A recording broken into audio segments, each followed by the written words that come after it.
हरे कृष्ण। नारायणं नमस्कृत्य नरं चैव नरोत्तमं देवीं सरस्वतीं व्यासं ततो जयम् उदीरयेत्। नष्टप्रायेषु भद्रेषु नित्यं भागवत सेवया भगवतीरुत्तमश्लोके भक्तिर्भवति नैष्ठिकी। कृष्णाय वासुदेवाय देवकी नंदनाय च नंदगोपकुमाराय गोविंदाय नमो नमः। श्रील प्रभुपाद की जय। गुरु महाराज की जय। पूर्ववर्ती आचार्य वृंद की जय। वर्तमान आचार्य वृंद की जय। राधा कुंज बिहारी भगवान की जय। राधा वृंदावन चंद्र भगवान की जय। अनंत कोटि वैष्णव वृंद की जय। आप सब की भी जय।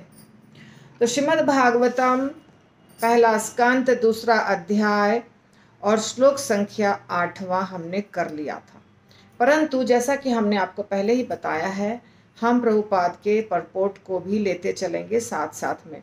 तो एक जगह जो हमने कर लिया है उसमें बहुत इंपॉर्टेंट चीज़ जो बताई गई है वो मैं आपको अभी बताती हूँ। वो है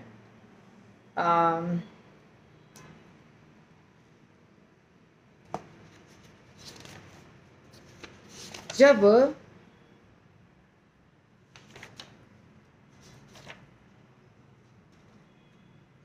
व्यासदेव जी के पुत्र, ठीक है, व्यासदेव जी के पुत्र चले गए थे घर छोड़ करके अचानक बिना किसी संस्कार के, तब व्यासदेव जी बहुत परेशान हुए थे, ठीक है ना। और उन्होंने पुत्र पुत्र ऐसा बुलाया था, परंतु कोई पुत्र ने जवाब नहीं दिया, यानी पुत्र ने कोई जवाब नहीं दिया। क्या हो गया कि व्यासदेव जी ने सिर्फ पेड़ों से टकरा के अपनी ही ध्वनि सुनी। तो इसका वर्णन आया है यहाँ पे। सूत गोस्वामी जब प्रणाम कर रहे हैं सुखदेव गोस्वामी को, तो प्रभुपाद ने इसके परपोर्ट में इसका वर्णन किया है बहुत अच्छे से, जो हमको जानना जरूरी है। एक श्लोक है जो यहाँ प्रभुपाद ने तो नहीं लिखा है, परंतु मैं आपको बता रही हूँ। वो श्लोक किस शास्त्र में है वो मुझे नाम नहीं याद है, पर ऐसा कहा गया है कि जन्मना जायते शूद्राः संस्कारात् भवेत द्विजः वेदे पाठात् भवेत विप्र ब्रह्म जानाति इति ब्राह्मणः।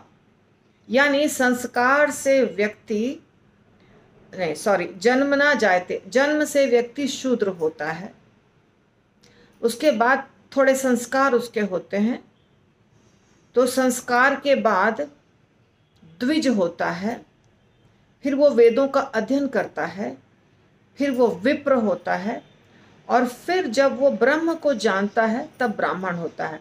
ये श्लोका का अर्थ है। प्रभुपाद ने यहाँ श्लोका नहीं बताया है, पर जो भी प्रभुपाद ने लिखा है उसको हम देखेंगे। सेम चीज को प्रभुपाद ने बिना श्लोक का लिखा है।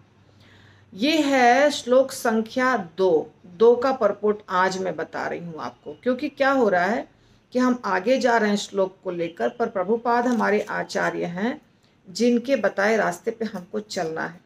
तो सारा तो पढ़ना थोड़ा सा टाइम टेकिंग है, तो उसमें से इम्पॉर्टेंट चीज़ों को मैं आपको बता देती हूँ, बाकी आप पढ़ते रहिए। तो प्रभुपाद यहाँ कह रहे हैं सामान्य मनुष्य साधारण जीव के रूप में उत्पन्न होता है, फिर उसका दोबारा जन्म होता है। अब जब उसे नया प्रकाश दिखता है तो वह आध्यात्मिक उन्नति के लिए दिशा खोजता है, तो वेदों के उपदेश हेतु वह गुरु के पास जाता है। गुरु केवल निष्कपट जिज्ञासु को शिष्य के रूप में ग्रहण करता है और उसे जनेऊ देता है, यज्ञोपवीत प्रदान करता है। इस प्रकार मनुष्य का 2 बार जन्म होता है, इसलिए उसको द्विज कहते हैं, 2 बार जन्म होता है। अभी दीक्षा होने वाली है हमारे महाराज के ग्रुप की, यानी कि हमारे गुरु महाराज दीक्षा देने वाले हैं थोड़े समय के बाद, 2-3 महीने के बाद। तो दीक्षा का क्या अर्थ होता है? दीक्षा का अर्थ होता है कि हमारा असल में जन्म हो रहा है। अभी हमारा जो जन्म हुआ वो शुक्र जन्म था। शुक्र जन्म सबका होता है, जैसे पशु पक्षी जितने भी जानवर हैं, कीड़े मकोड़े, सबका शुक्र जन्म होता है, यानी कि माँ और बाप दोनों के द्वारा उसका जन्म हो जाता है। वो जन्म कोई बहुत बड़ी बात नहीं है। हर प्राणी का वो जन्म होता है। हम जो बर्थडे मनाते हैं बहुत खुश होकर के, तो वो तो सबका हुआ ना, वो कोई बहुत खुशी की चीज़ नहीं है कि हम सेलिब्रेट करें।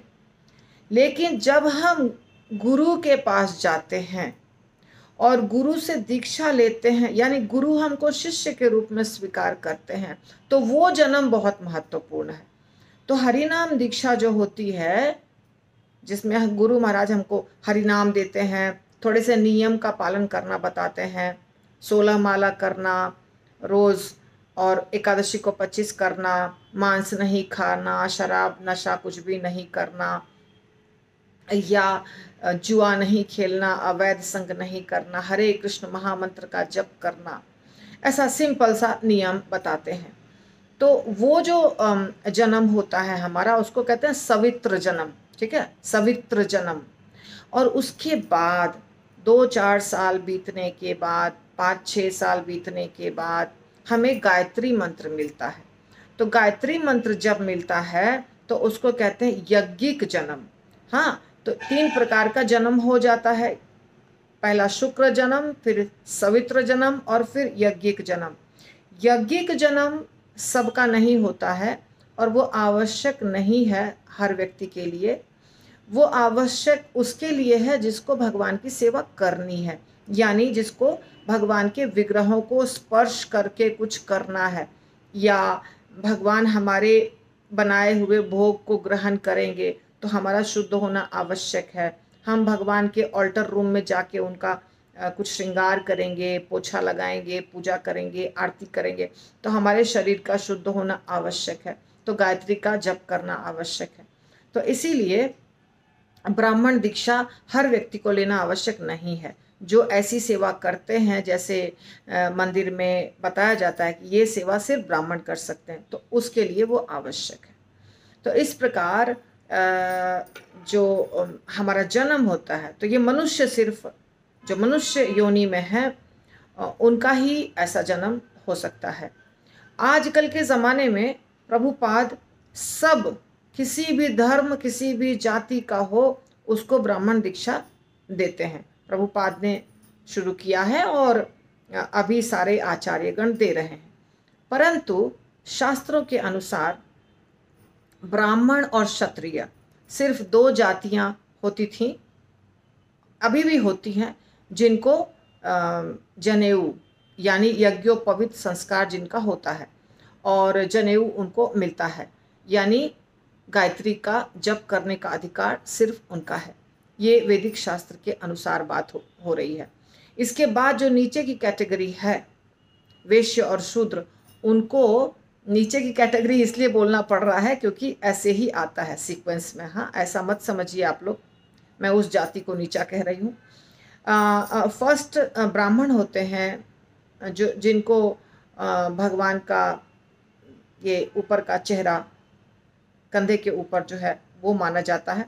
क्षत्रियों को हाथ शक्ति माना जाता है, वैश्य को पेट माना जाता है, और जो हमारे कमर के नीचे का हिस्सा उनको शूद्र माना जाता है। तो इस प्रकार जो 2 जातियां हुई, वैश्य और शूद्र, उनको यज्ञोपवीत संस्कार अलाउड नहीं है, आज भी नहीं है, पहले भी नहीं था, और उनको गायत्री का जप करना अलाउड नहीं है। प्रभुपाद ने ऐसा कुछ नहीं रखा। प्रभुपाद ने सबको दिया। जो लोग शास्त्र के अनुसार नियमों का पालन किए, उन सबको प्रभुपाद ने ब्राह्मण दीक्षा दी। उन सबको प्रभुपाद ने संन्यास दीक्षा भी दी। हाँ, तो सन्यासी भी बनाया, ब्राह्मण भी बनाया, पूजा भी सिखाया, और हर मंदिर में आपको ऐसे भक्त मिलेंगे जो पूजा पाठ कर रहे हैं, और वो जन्म से ब्राह्मण नहीं है, जन्म से क्षत्रिय भी नहीं है। तो इस प्रकार प्रभुपाद ने हम लोगों को बहुत फैसिलिटी दी। तो अब जैसे हमने 4 देखा, जन्मना जायते शूद्र, संस्कारात् भवेत् द्विजः, वेदे पाठात् भवेत् विप्र, ब्रह्मण जानाति इति ब्राह्मणः। तो इसमें हमने देखा कि कैसे ब्राह्मण में भी 4 कैटेगरी होता है। यदि कोई ब्राह्मण जन्म लेता है और शुक्र जन्म उसका होता है, यानी कि माता पिता से जन्म हो गया, परंतु उसने कोई ग्रंथ नहीं पढ़ा, कोई संस्कार नहीं कराया, कोई अध्ययन नहीं किया और कोई नियम का पालन नहीं किया, तो उसको हम ना द्विज बोलेंगे, ना विप्र बोलेंगे, ना ब्राह्मण बोलेंगे। ऐसा ये श्लोक बता रहा है। इसका अर्थ है कि यदि कोई ब्राह्मण खानदान में जन्म भी लेता है तो उसको ब्राह्मण बनने के लिए 3 कैटेगरी को पार करके ऊपर तक जाना पड़ेगा। पहले द्विज, फिर विप्र और फिर ब्राह्मण। ये इसके लिए जो करना पड़ेगा वो उसको प्रयास करना पड़ेगा, उसको वेदों का अध्ययन करना पड़ेगा, उसको सब कुछ सीखना पड़ेगा, नियमों का पालन करना पड़ेगा, उसके बाद ही वो ब्राह्मण कहलाएगा। अदरवाइज वो ब्राह्मण नहीं है।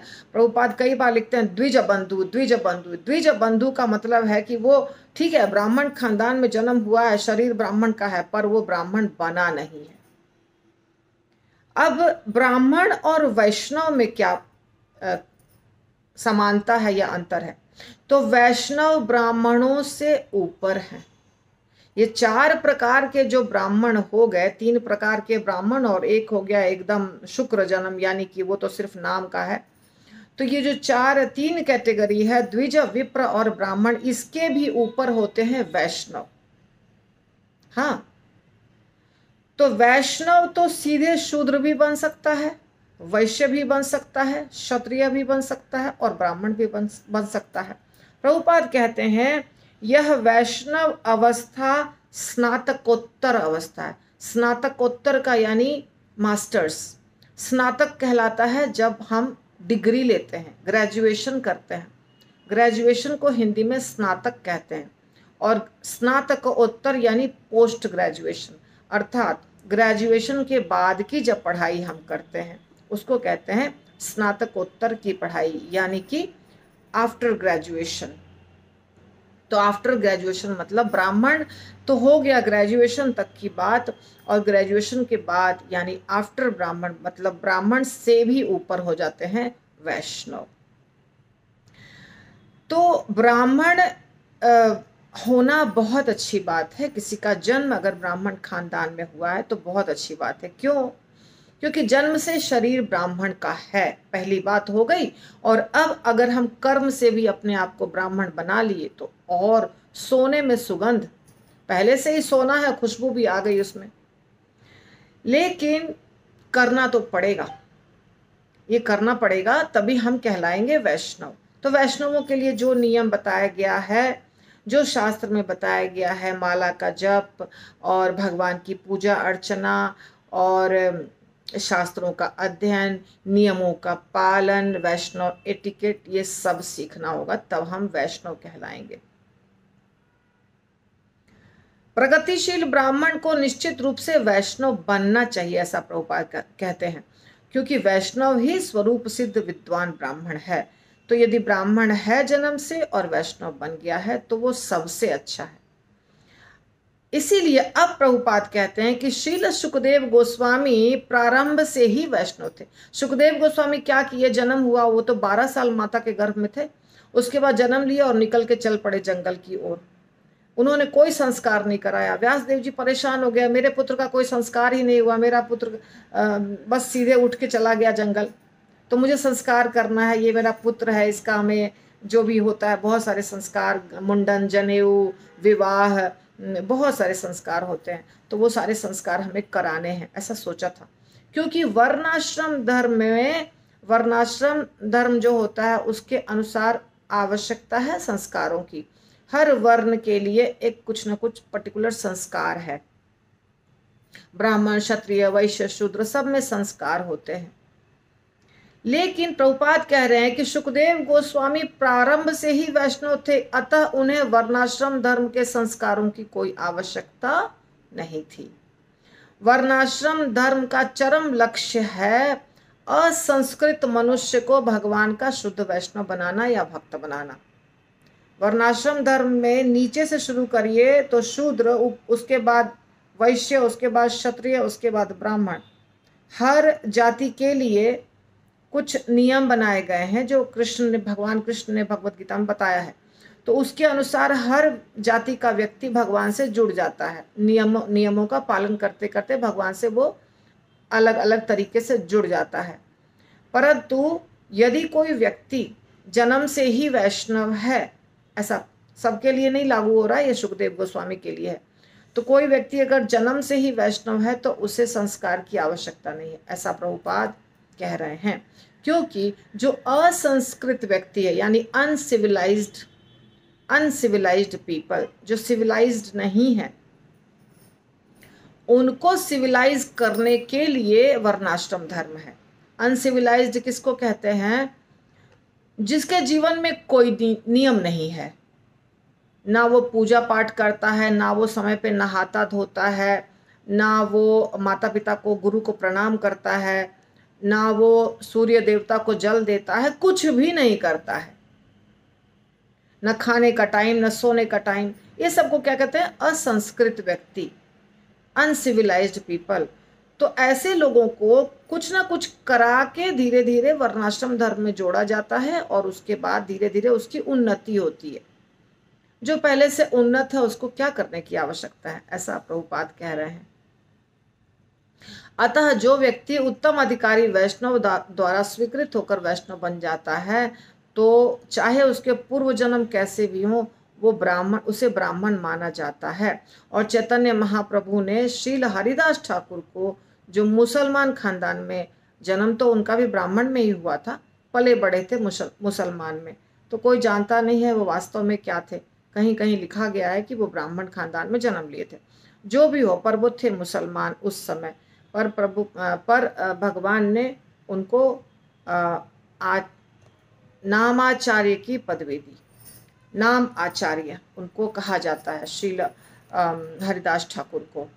तो चैतन्य महाप्रभु उनसे बहुत प्रेम करते थे। जब वो शरीर त्यागे तो उनके शरीर को लेकर के जगन्नाथपुरी में घूम रहे थे, छोड़ते नहीं थे। इतना ज़्यादा उनका महत्व था कि महाप्रभु जब उनको समुद्र में ले गए थे और संस्कार जो भी हो रहा था अंतिम, तो वो समुद्र में लेके प्रवेश किए और उन्होंने कहा कि ये समुद्र अब तीर्थ स्थल बन गया है, क्योंकि हरिदास ठाकुर का शरीर समुद्र में हम स्नान करा रहे हैं, उनके शरीर को, डेड बॉडी को। तो इतना ज़्यादा महत्व था। हालांकि वो जन्म लिए थे यवन में, यवन कहा जाता है मुसलमान को, तो यवन खानदान में जन्म लिए थे। इसलिए जन्म से कुछ नहीं होता है, कर्म से होता है, ऐसा हमारे सारे आचार्यगण ने निश्चित किया है। तो इसीलिए सुखदेव गोस्वामी जन्म से वैष्णव थे, अतः वे ब्राह्मणत्व से समन्वित थे। तो वैष्णव की कृपा से निम्न कुल का व्यक्ति भी, कोई भी खानदान का व्यक्ति परम वैष्णव बन सकता है, उसका उद्धार हो सकता है और वो भगवत धाम भी जा सकता है। तो मैंने आपको ये बहुत पीछे का ले करके बता दिया। आज हम करेंगे, देखिए हमने कल जहाँ तक कर लिया था उसके आगे 8वां नंबर श्लोक हमने कर लिया था और अब 9वां करेंगे। 8वां में यदि कुछ होगा तो जब मुझे समय मिलेगा मैं बताऊंगी। धर्मस्य हि अपवर्गस्य न अर्थो अर्थाय उपकल्पते, न अर्थस्य धर्म एकंतस्य कामः लाभाय हि स्मृतः। ये है 9वां नंबर श्लोक। धर्म को प्रभुपाद वृत्ति कहते हैं। धर्मस्य, वृत्ति का, ही एम्फसाइज, जरूर होगा ये चीज, निश्चय ही।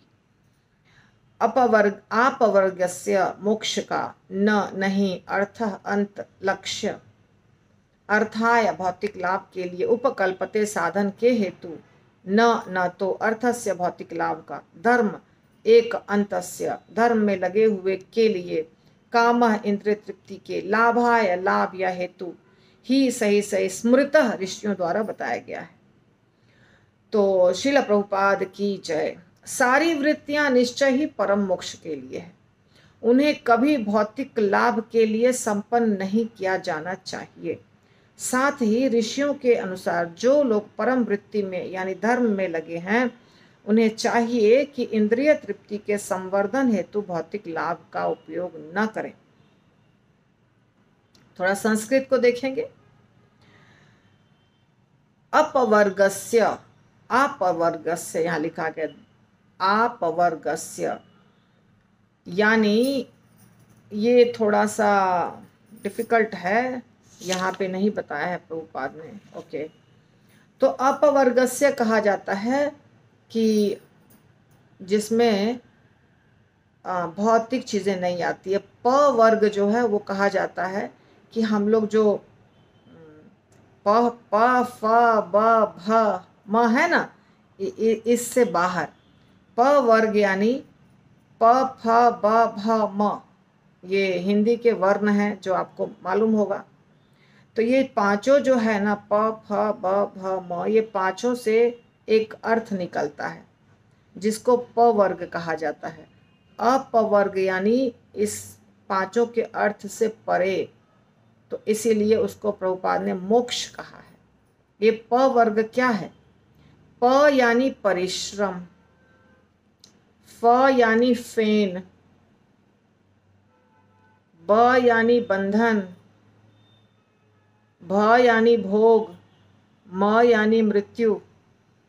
जब व्यक्ति इस भौतिक दुनिया में फंसता है तो बहुत परिश्रम करता है, उसके मुंह से फेन निकलता है, वो भोग विलास करता है, वो बंधन में फंसता है और बाद में उसकी मृत्यु हो जाती है। परंतु जो इसके परे है वो कहलाता है अपवर्गस्य, यानी प वर्ग में नहीं है, वो प वर्ग के बाहर है। हाँ, तो न नहीं, हाँ, तो यहाँ पे क्या बताया रहा है? न अर्थो अर्थाय कल्पते। तो जो व्यक्ति चाह रहा है कि मुझे मोक्ष मिले, जो व्यक्ति चाह रहा है कि मैं निकलूं इस भौतिक जंजाल से, उसे भौतिक लाभ के लिए या इंद्रिय तृप्ति के लिए प्रयास नहीं करना चाहिए, कुछ भी कोशिश नहीं करनी चाहिए। ना अर्थस्य धर्म एकंतस्य, देखिए, धर्म एकंतस्य, धर्म में लगे हुए, जो धर्म में लगे हुए हैं ऐसे व्यक्ति, कामः इंद्रिय तृप्ति के, लाभाय लाभ हेतु, ये नहीं करना चाहिए। इंद्रिय तृप्ति के लाभ हेतु कुछ नहीं करना चाहिए। किसने कहा है? स्मृतः, यानी ऋषियों ने कहा है, ऋषियों द्वारा बनाया गया है। अर्थस्य यानी भौतिक लाभ। तो यदि हमें भक्ति करनी है और हमारा उद्देश्य है भगवत प्राप्ति, हमारा उद्देश्य है इस दुनिया के झंझट से निकलना, जंजाल से बाहर निकलना, हमारा उद्देश्य है रोज रोज जो दुख तकलीफ हो रही है वो नहीं हो, तो भौतिक इंद्रिय तृप्ति में फंसना नहीं चाहिए। कोई ऐसा कार्य नहीं करना चाहिए जिससे भौतिक इंद्रिय तृप्ति और अच्छे से कर सके। इंद्रिय तृप्ति के संवर्धन हेतु भौतिक लाभ का उपयोग ना करें, ऐसा बताया रहे, ऋषियों ने कहा है। किसके लिए? जो लोग धर्म में लगे हुए हैं। यदि हम धर्म में लगे हुए हैं तो हमें ज्यादा इंद्रिय तृप्ति के बीच में नहीं जाना है, सूत गोस्वामी कह रहे हैं। फिर कहते हैं कामस्य न इंद्रिय प्रीति लाभो जीवेत यावता, जीवस्य तत्व जिज्ञासा न अर्थ यह च यह कर्म भी। कामस्य, इच्छाओं का, काम का अर्थ होता है इच्छा। भगवान के लिए जब हम कोई कार्य करते हैं तो वो है प्रेम, अपने लिए जब कार्य करते हैं वो है काम। भगवान के लिए कार्य करना यानी प्रेम, और अपने लिए कार्य करना यानी काम। तो कामस्य न इंद्रिय प्रीति, इंद्रिय के तुष्टि के लिए कार्य। हाँ, लाभो जीवेत, जीवेत यानी आत्म संरक्षण, यावता जितना, जीवस्य जीव का, तत्व परम सत्य की जिज्ञासा, पूछताछ, उत्कंठा, न नहीं, अर्थ अंत, लक्ष्य, यह च यह, अन्य जो भी कर्म भी वृत्तियों के द्वारा। तो जीवन की इच्छाएं इंद्रिय तृप्ति की ओर लक्षित नहीं होनी चाहिए। सुत गोस्वामी कह रहे हैं हमारी जो इच्छाएं होती हैं, रोज रोज बहुत सारी इच्छाएं पैदा होती हैं हमारे मन में, फिर हम उन इच्छाओं को पूरी करने के लिए पूरी कोशिश करते हैं, तो वो जीवन की इच्छाएं इंद्रिय तृप्ति की तरफ नहीं होनी चाहिए। इच्छा रखो, इच्छाहीन तो कोई नहीं हो सकता है, इच्छाएं तो रहेंगी, पर हर इच्छा उसी दिशा में जाए जिससे इंद्रिय तृप्ति हो, वैसा नहीं होना चाहिए। मनुष्य को स्वस्थ जीवन की या आत्म संरक्षण की कामना करनी चाहिए, क्योंकि मानव तो परम सत्य के विषय में जिज्ञासा करने के लिए बना है। इसके अतिरिक्त वृत्तियों का कोई अन्य लक्ष्य नहीं होना चाहिए। तो हमें, हमारा जो जन्म हुआ है मनुष्य, हम मनुष्य हैं, हम तो पशु नहीं हैं, तो मनुष्य का जन्म हुआ है कि हम जाने सत्य क्या है। बाकी योनियां जो हैं वो तो, उनको तो बुद्धि नहीं है, पर मनुष्य को तो बुद्धि है। तत्व जिज्ञासा, क्या लिखा है? जीवस्य तत्व जिज्ञासा। तत्व जिज्ञासा, सच क्या है, सत्य क्या है, इसके बारे में जिज्ञासा करना, जानना, यही हमारा लक्ष्य होना चाहिए। न अर्थो, अर्थ यानी अंत या लक्ष्य, दूसरा कोई लक्ष्य नहीं होना चाहिए। न अर्थ यह च इह कर्म भी। तो वृत्ति यानी धर्म, यानी जो भी हम धर्म का पालन करते हैं उसका उद्देश्य होना चाहिए कि हम सत्य को जाने, परम सत्य को जाने।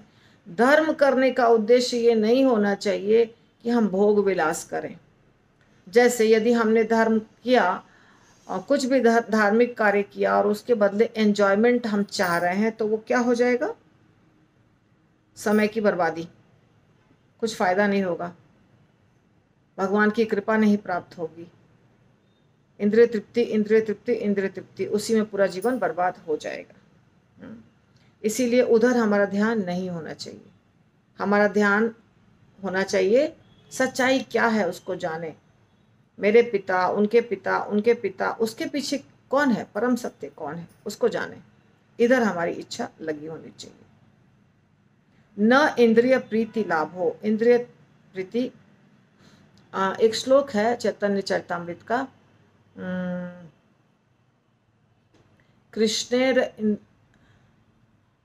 कृष्णेर इंद्रिय क्या, तारे बोले काम, भूल गई, तारे बोले प्रेम, कृष्णेर प्रीति, तारे बोले प्रेम, और एकदम दिमाग से निकल गया, छोटा सा दो लाइन है बस। तारे बोले प्रेम, तारे बोले काम। इंद्रिय तृप्ति वांछा, तारे बोले प्रेम, निज इंद्रिय तृप्ति वांछा, तारे बोले काम। कृष्णेन्द्रिय प्रीति वांछा नहीं, आप थोड़ा सा गलत किए। कृष्णेन्द्रिय प्रीति वांछा, तारे बोले प्रेम, निज इंद्रिय तृप्ति वांछा, तारे बोले काम ना। निज कृष्णेन्द्रिय प्रीति वांछा, तारे बोले प्रेम, निजेन्द्रिय प्रीति इच्छा, धौरे बोले काम, धौरे काम, ऐसा कुछ है, जो भी है ठीक है। तो सही बोला प्रभु जी ने, मतलब अब देख लेंगे कि वहाँ एक्चुअल क्या है सेंटेंस। हाँ, तो धौरे प्रेम नाम, ऐसा मुझे याद है। धौरे, कृष्णेन्द्रिय प्रीति वांछा, धौरे प्रेम नाम, निजेन्द्रिय प्रीति इच्छा, तारे बोले काम, जो भी हो। तो अपने इंद्रियों की तृप्ति जब हम करते हैं उसको काम बोलते हैं, और कृष्ण के इंद्रियों के लिए जब हम कुछ करते हैं उसको प्रेम बोलते हैं। अर्थ यही है, बोलने में सेंटेंस थोड़ा सा जो भी हो वो तो देख लेंगे हम, तो मिल जाएगा। तो इस प्रकार ये श्लोक बता रहा है हमें कि हमारे जीवन का जो धर्म है, जो भी हम धार्मिक कार्य करते हैं, तो उसका लक्ष्य, उद्देश्य इंद्रिय तृप्ति नहीं होना चाहिए, क्योंकि हम मनुष्य हैं। हम जानवर के खानदान, जानवर के योनि में पैदा नहीं हुए हैं, पशु पक्षी कीड़े नहीं हैं, हम मनुष्य हैं। और मनुष्य के जन्म का उद्देश्य है परम सत्य की खोज। मनुष्य को बुद्धि है ना, दूसरे जीवों को बुद्धि है सत्य को समझने के लिए या जानने के लिए, या बहुत बड़ी बड़ी चीज़ों के ऊपर तर्क करने का, ऐसा कुछ ज्ञान और बुद्धि पशुओं को नहीं है, पर मनुष्यों को है।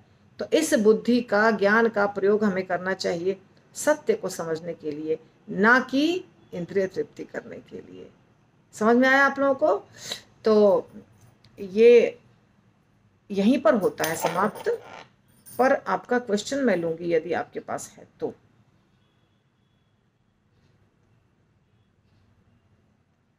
क्वेश्चन है? अब आप लोग अपना माइक ऑन कर सकते हैं।